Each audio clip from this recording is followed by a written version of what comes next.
शेतकऱ्यांचा घात करायचं हे सगळ्यांनीच ठरवलंय की काय असा प्रश्न उपस्थित पडतोय. कारण कोल्हापूर जिल्ह्यातील जे ट्रान्सफॉर्मर आहेत, जे शेतकऱ्यांनी बसवलेले ट्रान्सफॉर्मर हे 30 ते जवळपास 40 ट्रान्सफॉर्मर हे चोरट्यांनी चोरून नेलेले आहेत आणि एका ट्रान्सफॉर्मरची किंमत जवळपास 17 लाख आहे.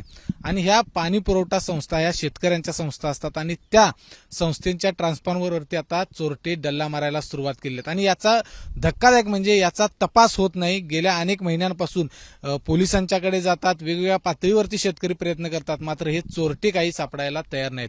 या सगळ्या संदर्भात बोलण्यासाठी आपल्यासोबत शेतकरी आहेत. मला सांगा, ह्या पाणी पुरवठा संस्था या शेतकऱ्यांचे असतात, शेतकरीचे याचे सभासद असतात आणि त्या शेतकऱ्यांचे हे ट्रान्सफॉर्मर चोरीला जातात. जिल्ह्यातली काय परिस्थिती आहे? कोल्हापूर जिल्ह्यामध्ये जवळपास आता या 3 ते 4 महिन्यामध्ये 30हून अधिक ट्रान्सफॉर्मर चोरीला गेलेले आहेत आणि या ट्रान्सफॉर्मरची किंमत 5 लाखापासून 20 लाखापर्यंत आहे. म्हणजे हे ज्या सहकारी पाणीपुरवठा संस्था आहेत यांची शेतकऱ्यांनी सहकारी तत्वावर यांची स्थापना केलेली आहे आणि स्वखर्चाने या पाणीपुरवठा संस्था स्थापन केलेल्या आहेत. आता महत्त्वाचं म्हणजे अगोदर वीज बिलामुळे या संस्था अडचणीत आहेत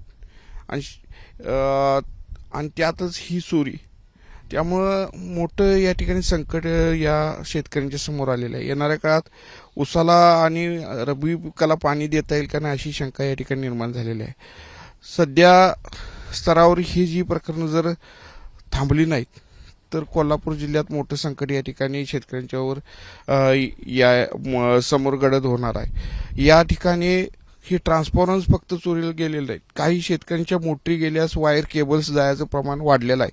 दररोज पेपरला काही ना काही आज या गावात उद्या त्या गावात अशा चोरींचे वार्तापत्र आपल्याला पाहायला मिळते. हे थांबलं पाहिजे. यासाठी आम्ही माननीय जिल्हाधिकारी साहेबांनाही मागच्या महिन्यामध्ये निवेदन दिलं होतं. जिल्हा पोलीस प्रमुखांना 2 महिन्यापूर्वी निवेदन दिलं होतं की या छडा लागला पाहिजे आणि या टोळीचा तुम्ही पर्दाफाश करून यांना एक लगाम लावा. खरं तर पोलिसांना भेटलेले आहेत, सगळीकडे तक्रारी केलेल्या आहेत. काय कशा पद्धतीने हे चोरलं जातंय, काय आहे नेमकं?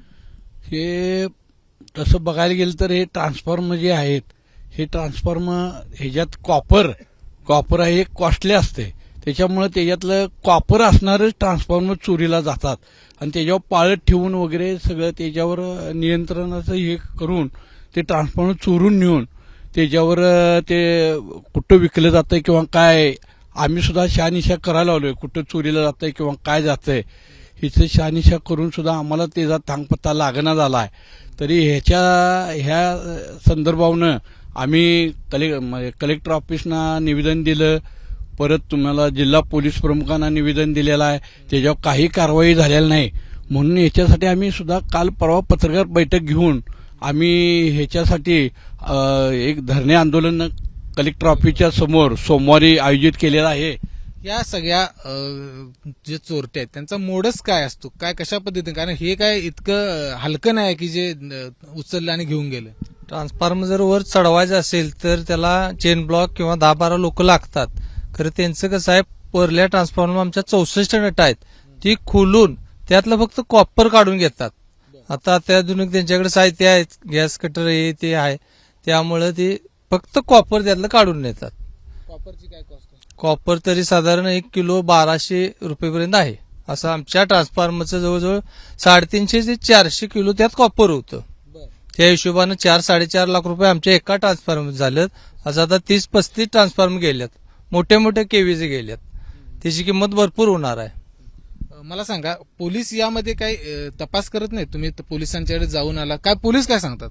पोलीस यंत्रणांचा कसल्याही प्रकारचा प्रतिसाद आपल्याला मिळालेला नाही. ज्या काही संस्थांचे प्रतिनिधी किंवा स्थानिक शेतकरी गेलेत पोलिसांच्याकडे, त्यांना कोणत्याही प्रकारचा फक्त तक्रार घेतली जाते, पण त्याच्यावर कारवाई काही होत नाही. इरिगेशन फेडरेशनच्या माध्यमातून आपण जिल्हा पोलीस प्रमुख तसेच जिल्हाधिकारी यांना सुद्धा निवेदन दिलेलं आहे. आमच्या संस्थेचा ट्रान्सफॉर्मर जाऊन साधारणपणे 3 महिने होऊन गेले. त्या पाठोपाठ साधारणपणे जिल्ह्यातील 30 ते 35 ट्रान्सफॉर्मर गेले, पण याच्यावर कसल्याही प्रकारची कारवाई होत नाही आज अखेर. आपण जर बघितलं तर पावसाळ्यामध्ये शेतकरी ट्रान्सफॉर्मर काढून ठेवतात आणि उन्हाळ्यामध्ये लावतात, कारण ते शेतीला पाणी द्यायचं असतं. हे जे सगळे ट्रान्सफॉर्मर चोरीला जात आहेत, या संदर्भात आपण कुठं कुठं दाद मागितली आणि याच्या पुढची आपली काय भूमिका असणार आहे, कशा पद्धतीने शेतकरी तुम्ही एकवटले जाणार आहात? तुम्ही दाद मागितले म्हटलं तर सुरुवातच पोलीस स्टेशनला आम्ही कंप्लेंट दिलेली आहेत. त्यानंतर आम्ही जिल्हा पोलीस प्रमुखांना पण भेटलो, कलेक्टर ऑफिसला भेटलो. त्यानंतर सोमवारी इरिगेशन फेडरेशन जिल्ह्याच्या संस्थेने एक मोर्चा ठेवलेला, धरणे आंदोलन ठेवलेलं आहे या संदर्भातच. कारण मुद्दा काय आहे, हा मुद्दा जर 3-4 महिने झाला, आता आमचा हा पावसाळ्यामध्येच गेला होता. ज्यावेळेला सुरुवात झाली ट्रान्सफॉर्मरची, पहिली चोरी झाली ही कोथळीमध्ये झाली. कोथळीमध्ये साधारणतः ती ऑगस्ट महिन्याच्या 15 तारखेच्या आसपास झाली होती पहिली चोरी. त्यानंतर आमची चोरी बरोबर गणपतीमध्ये झाली, ती अनंत चतुर्थी दिवशी. ती 7 नंबरची चोरी होती आमची, 7वी कंप्लेंट होती आमची करवीर पोलीस स्टेशनला. मला सांगा, एकदा चोरून नेल्यानंतर किती दिवस परत नवीन आणून परत बसवणं? एकदा चोरून गेल्यानंतर शेवटी कसं आहे, त्या आर्थिक गोष्टी आहेत. आता एक तुम्ही जसं मगाशी बोलला, एक तर इलेक्ट्रिसिटीमुळे पाणीपुरवठा संस्था घायला आलेल्याच आहेत. कारण सरकारने ते 5-5.5 रुपये प्रति युनिट प्रमाणे वीज आकारणी केलेली आहे. सध्या तर तसं चाललं तर ह्या संस्था चालणारच नाहीत. या सहकारी तत्वावरती चाललेल्या संस्था आहेत, इरिगेशन संस्था या सगळ्या, सर्व ज्या कोल्हापूर जिल्हा, आणि हे पश्चिम महाराष्ट्रात फक्त कोल्हापूर जिल्ह्यातलंच आहे. इतर कुठल्या जिल्ह्यामध्ये सहकारी संस्थांचं एवढं हे नाही आहे, प्रस्थ नाही आहे, हे कोल्हापूरमध्येच आहे.